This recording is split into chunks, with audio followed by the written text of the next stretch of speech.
Ayun mga idol, kain tayo. Yan ang ating ulam mga yan. Ngayon mga idol, oh. Asin.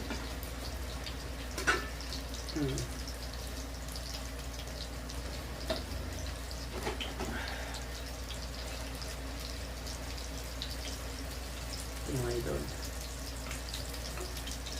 Luto na yan siguro. Sunduan na naman mga idol eh. Malayo yung ating sundo na yun mga idol.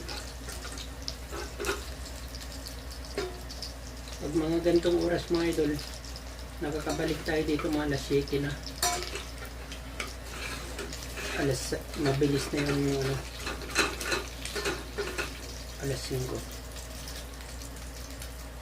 Pag walang traffic mga idol, nakaka-alas 5 din tayo. Pero kung ma-traffic mga alas 7, malay-lay din kasi mga idol yun.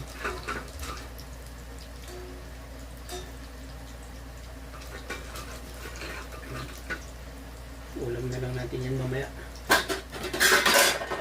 Ayan, takpan na natin yan mga idol.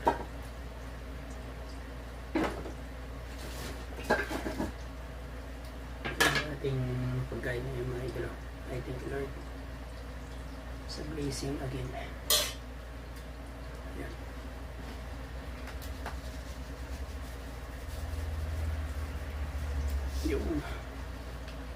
Yung puno ng asin. Kain tayo mga idol. Yan yung ating ulam. Talong at saka yan. Chicken.